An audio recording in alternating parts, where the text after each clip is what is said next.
Please. Really, I do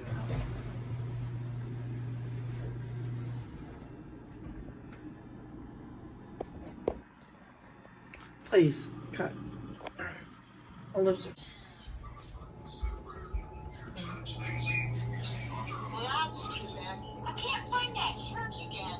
I remember finding it on, what was that? Remember when you were looking at Girlfriends of Fort Worth? Yes.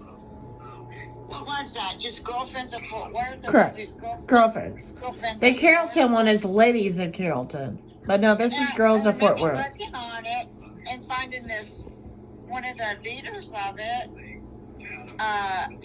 went to this church that they give away food. I think it's on Wednesdays and Saturdays. And you could also get food. I'm looking it up because I wanted to send it to you and Cole so you... It's in Fort Worth. Well, I think you call 211 for the food pantry. But I need Cole to get some studies. Taste testing or stuff like that. Study? Yeah, it's a research study. Like you try like products like potato chips. Or you can either pick it up and stuff. Yeah, Dustin does that part-time. So does his mom. So. Oh, okay. But I haven't found one in Fort Worth area. Yeah, that sounds good. If you get volunteer work in that church, if I can find it again. Yeah, you tell me the name of it. Yeah. What if the girls that have something to do with, organizing. Right, the administrator. Yeah. She's a. Her name is Quinn. Quinn. Yeah. So I only been to one event. I think it was at the On the Border or something. Yeah, if you call volunteer work. And there's a couples one too in Fort Worth. Oh, we should do that. You could make some friends, Cole doesn't want to make friends.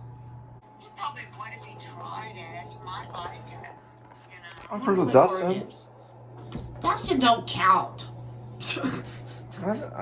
My friends are all in the art field. They come across. Why do we do art stuff? I've been kind of detached from some of my friends lately. Well, I have no friends. I'm gonna be stuck with you.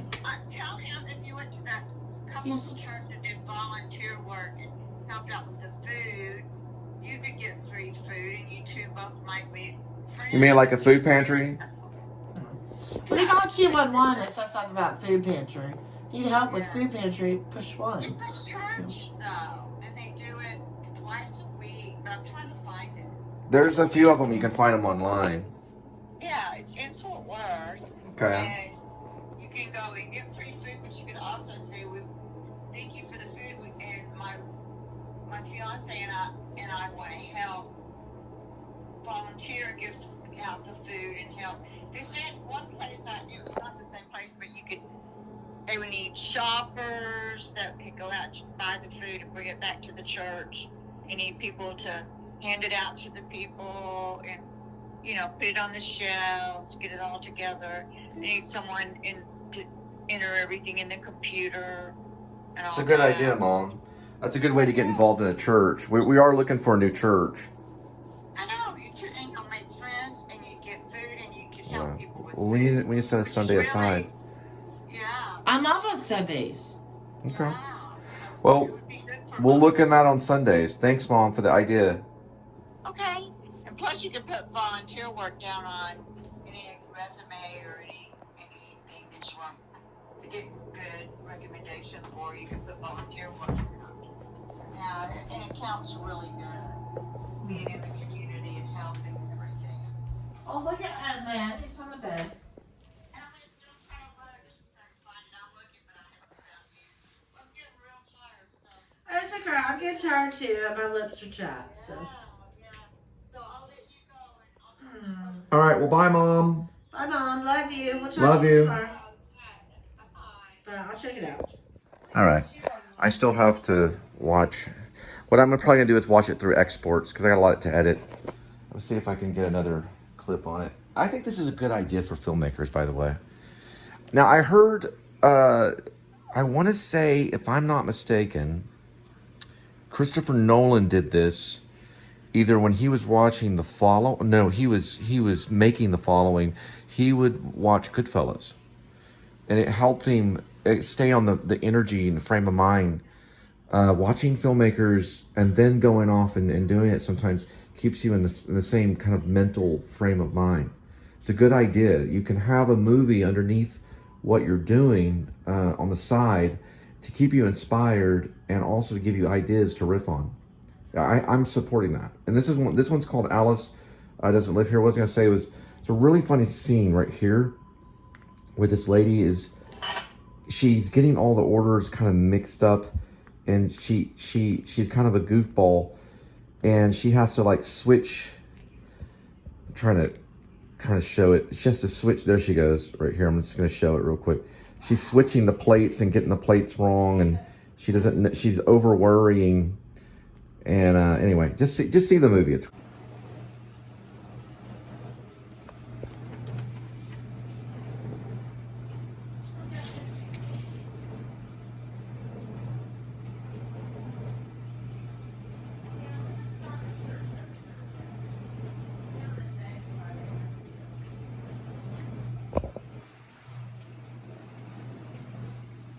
you should try to say Episcopal one more time. Episcopal. No, Episcopal. No, Espicoal. Episcopal. It's Episcopal. Episcopal. That's good enough. Worcestershire sauce. Right, there you go. I have trouble with that one. Worcestershire sauce? No, Worcestershire. Episcopal. Episcopal. Got it. Orange. Iron. Right. Got it. So Friday's 11 to 1. You have hit a bump in the road. You really need a favor. Consider about who to go to. You have friends that you could approach and family members who would step in, but they would ask, how did you get yourself into this mess? They may agree to give you some support, but the lecture about you might have been done differently. They suggest that you need assistance in this area to get some help. So you say thank you, but you walk away feeling small. That's exactly what Dustin did to me earlier. We never need to be concerned about coming to God with any requests. We don't have to stress over whether He will listen or think of our need as silly. We'll never be turned away. He welcomes us with open arms. He loves to hear our voices and wants us to give our heart's desire. He is always ready with an answer for those who call on a magnificent name. If you have not been spending time on your knees in prayer, consider the privilege that you have been boldly approach the throne of God. How do you say that? Prophetize? Prayer? Prayer? And can Prophetize? Prophetize. Prophesize. Yeah, where can you add more prayer to your day? Every morning. Prophesize, yeah. It also later comes to prophet. This is, O God in Zion, to you even silence is praise. You who answers prayer, all of humanity comes before you with a request. That's Psalm 65:2. What's this say right here? Purchable. No, TPT Purchable. must be the version of the translation. Where's CPT? Oh, TPT. Oh, that's new. So what is that about? What does that mean to you? What's it say on the top right here? Purchable. Approachable? So, hang on, I'll give you a moment. Don't be scared. So that means don't be scared to ask for help. And then sometimes you have friends It means don't be scared to ask for help. Yeah, correct. And then you might have a friend, just like Dustin earlier, making fun of me about my stuff. Then... So we're asking for So it help makes to me all feel producers small. out there to develop our documentary/vlog, and also maybe explore a narrative that I wrote too, called Grace, aka Where Vlog. But mostly we're concerned with we're wanting to get funding, right? So we're looking for producers out there too, to ask for help so that we can advance our lives too financially, and also to do better, to reach more subscribers, and to reach more people, to talk about the Word of God. And sorry, you had those headphones on. Sorry, I got headphones on. So I didn't mean to Well, laugh. to talk about the Word of God, and also talk about what a person in the service industry, the food industry does. And yes, it is true that if we don't have any funding, the work is going to be more true. There's some truth to that. If we get too much funding, it could corrupt it. And maybe that, maybe God will watch over that. But we do get little funding here and there, and that little bit does help. We ask for prayer too. Give me a kiss. Okay. Okay. I love you. I love you too. I need to eat my broccoli. Sorry. She's going for the broccoli. All right. So finally, we're going to cut here, and there we go. This is a woman's study Bible. Well, it's a daily devotion. It's a woman's daily devotion from the Bible, quoting different parts of the Bible. All right, I'm going back to editing, so let me focus, okay? All right. Love you too. All right. Y'all have a good night. I'm sending this up to you. And don't forget to subscribe. Hit the notifying bell so it keeps you in the loop when the next one will be posted, and the next video will be posted. And if you'd like to fund the channel, I do have my PayPal. And I list it in the descriptions, and I also sometimes put it in the beginning of vlogs and at the end. You can use a QR to exact it on your phone if you're watching with your phone. All right? Good night. God bless. Godspeed. All right, we're still watching Alice Doesn't Live Here Anymore. I didn't know this, but Jodie Foster is in it. She looks like she's playing a young boy. It may cut into it. We'll have to see if it has a memory. These have memories, so it'll go back to it. It's actually considered PG. Sorry about that. But I just now, I got up too quick and hit the remote wrong, but I jumped over to something else, but this is YouTube. Okay, we're doing commercials here. Hang on, give me a second. All right, let's see if it shows her, Jodie Foster. If it remembers it. Yep, that's her. That's Jodie Foster. This was, I want to say probably before Taxi Driver. Let's see, wait, hang on. This is 1974. Yeah, this is before Taxi Driver. Taxi Driver was 76. So it's showing her right here. Yeah, that's Jodie Foster. About 3 years before Taxi Driver. So she was 9, 10, 11. She was 9 years old. And it looks like she's playing a young boy. You wouldn't recognize her, but that's Jodie Foster.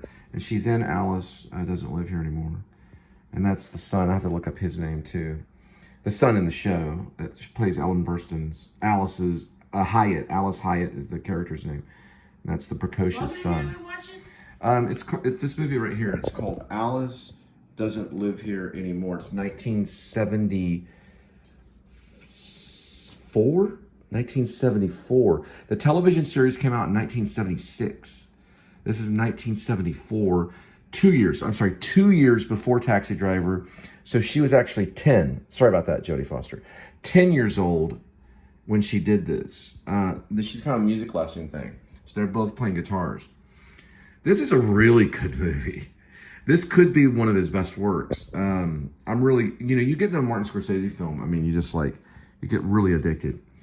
This is really, really, you got to see it. So they're, she says, hey, you want to go get ripped? And I think she's playing because they're in California. She's playing like a surfer boy. Anyway, I should have known that. Okay, that's Alfred Luter III. Alfred Luter III. And that is Jodie Foster. All right, one more thing. Jodie Foster's playing Audrey, and the son, Alfred Luter, is playing Tommy. So it's Tommy and Audrey. And Alice Doesn't Live Here Anymore. 1974.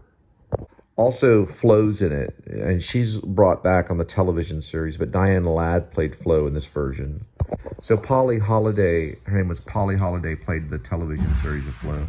Just one trivia note. Anyway, Jodie Foster playing Audrey. A young Jodie Foster, probably 10 years old. And that is it's Tommy, played by Alfred Luter III. Okay, so I added a sequence to, and excuse my handwriting, but he says, Ash says, I believe in time travel. I think I time traveled to talk to my friend in Dallas. He said he saw me talking about blueberry muffins. I didn't find out I liked blueberry muffins until New York. I love these blueberry muffins they have there. Found in 2001. He said I was talking to him in Dallas in the early 90s about blueberry muffins. How could that be? I believe in time travel and doppelgangers. He must have been talking about my doppelganger. You see, it was me from the future. I must have learned how to time travel, Snickles. Give me my keys and I'll time travel out of your ass if you're scaring me. Ash, I'm just joking, but not really.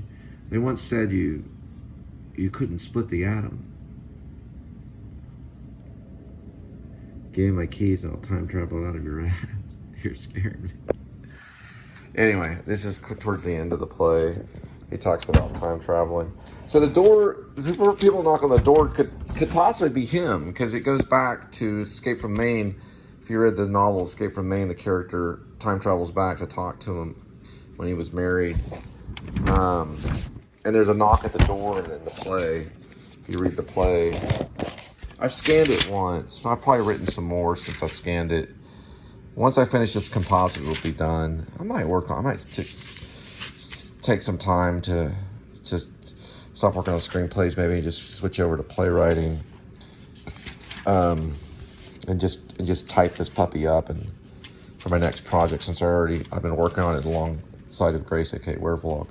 But right now it's called UHM. It's got a lot of different titles, but I'll have to work these titles into the play somehow. It's a pretty abstract piece. Look at all the characters, though. It's Ash and Sniffles. Oh, wow. But her name in it changed towards the end to Snickles, which is what I really call Linda. Okay, yeah. I started calling her Snickles. Uh-oh. Whoops. I got a little method when I wrote it. I didn't realize. See, it's Sniffles here, and then it goes to Snickles, which is not the same character, but it is. Maybe she has a change in her name. She's like a different person towards the end. She goes from Sniffles to Snickles. Oh, you know what? That's a good idea. I like that idea. All right, so I just found that. I always take mistakes and use them. So right here, we'll write right here, /Snickles. Sniffles / Snickles. Maybe Snickles is another version of Sniffles. Kind of like Hitchcock's Vertigo. So there's Sniffles and there's Snickles, but you only see Snickles towards the end. I like that idea. It's kind of crazy. All right. To be continued. I'm cursed, sweetie. Just like a werewolf. I've become a vlogger. Only thing is, it's a full moon every night, 7 days a week, 365 times out of the year. Occasionally, we take a day off. And then what do? We watch Adam the Woo for inspiration. They all do it. Aroo. See? Secretly, he's probably the werewolf. Woo. Aroo. Get it? Ow. As in woo. Aroo. Ruh, ruh, ruh.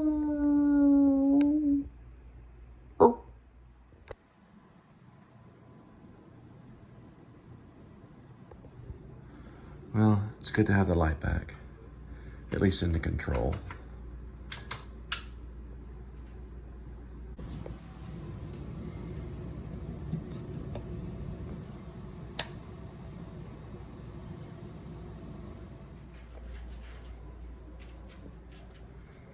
I'm gonna change the batteries in this light.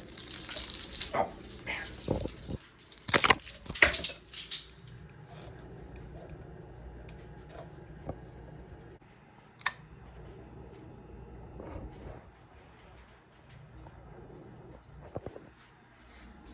Okay. Let's see. Find this.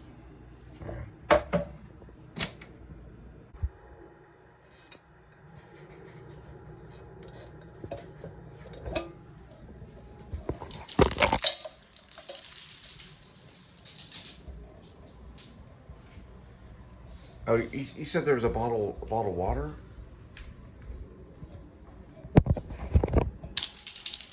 So there's an empty bottle Yeah, no, I was looking for it. Oh, yeah, can you please put that down for a moment? Well, $3. your mom would buy you what? Blueberry muffins. Yeah, I really started liking blueberry muffins when I was in New York City. I used to walk back from the New School University back up to Gramercy Park, and I'd always get this really big blueberry muffin, and then I would buy. Packaging.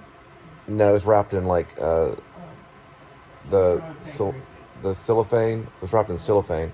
Then I'd take it back to my, I guess it was like a flat dorm room or whatever, and then I would put a little bit of water on it in a bowl, and I'd kind of mush it up. Oh, I love that. It was better than cereal. It was great. And I'd eat that. I remember when I talked to Richard Gere, I went and got a big blueberry muffin, and I thought, this is it. I've made it. You know, Richard Gere talked to me.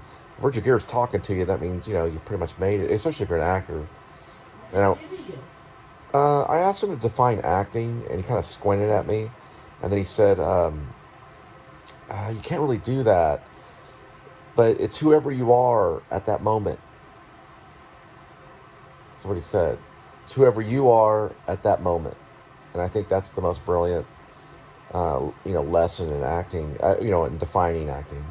He says you can't really define it, but he does believe that it's whoever you are at that moment. And that was his answer. It's a good answer. So you never got a hold of him after that? Richard Gere? No, maybe like in a spirit kind of way.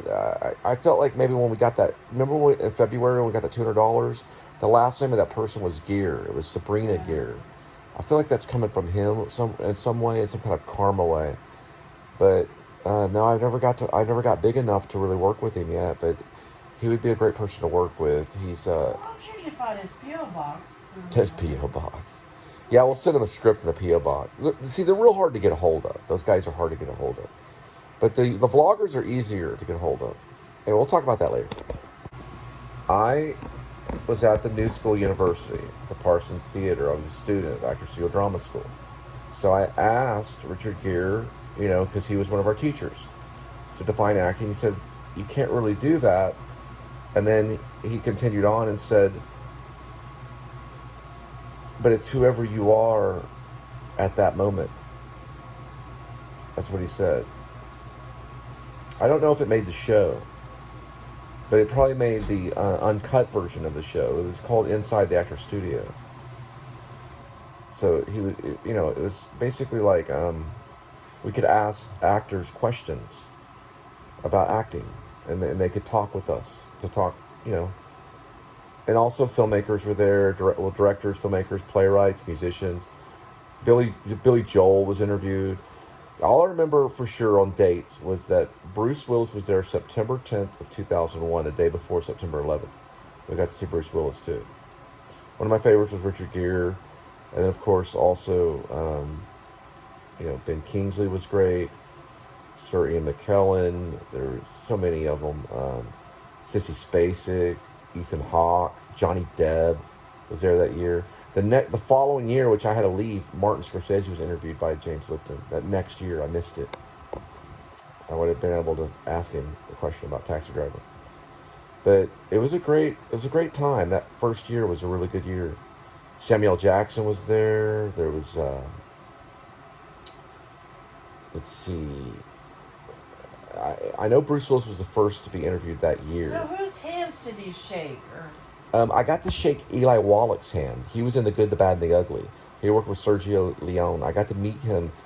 That was in a different room, though. That was not at the Parsons Theater. He came and talked about the Swan song, which was written by, I believe, it was Chekhov. I want to say it's Chekhov, and he did a one man show at the Actors Studio that was by Birdland in 44th West. Eli Wallach came and talked to us about acting. He played the original Mr. Freeze. That was when Arnold Schwarzenegger played in the later version, well, the early versions of Batman. But he was the original Mr. Freeze that was on television with Adam West, and his name was Eli Wallach. And I got to meet him and shake his hand. It's weird because I think I'm somewhat telepathic. I feel like sometimes I can read minds, and when I walked off, I don't know if I do it with my own imagination, which I probably do, but I heard him say to me, like in like a mental, telepathy. Almost, I know I'm that crazy, but I kind of believe in it. Billy Bob Thornton was interviewed too. He believes in it too. But I heard him say that I was like the next Clark Gable. Or Cary Grant. No, I think he said Cary Grant. That's who he said. That's what I Love Lucy's show. I want to say he said, there goes the next Cary Grant. Or something like that. Or Clark Gable or something. It was some old actor like that. It's like I heard his mind say that. Yeah, maybe you just watched the I Love Lucy show. Anyway, it's like I could hear his thoughts for a minute. And then I walked off, and I met him. I didn't take a photo with him or anything. It was kind of like a holy moment. He wore his glove because he was Mr. Freeze, So he shaked my hand. He still had his because it was cold outside. It was like in the wintertime. He shook my hand. And I was like, "It's nice to meet you, Mr. Wallach." And that's all I said. And I walked off after that. I was just being respectful. Everyone else got photos with him and things like that. But I felt like it'd been better just to shake his hand and maybe talk about it or something rather than just get the photo with him. I didn't feel like it was the right thing. I didn't have my camera anyway. I didn't have a camera the whole time. I only had a disposable camera the entire time I was there. I only got a few photos. My mom and I got a few photos. My mom came and stayed with me for a while. It was the best moment of my life, other than having my kids. But I got so many stories from all that. I could teach a class in acting. Anyway, all right, let's go to bed. You can. You're going to do it. I'm sorry. Down. I'm sorry, what? You can do it. You still can do it. You only can hear. You can't see this. You can't see. Please. Okay, I'll turn it off. Hang on.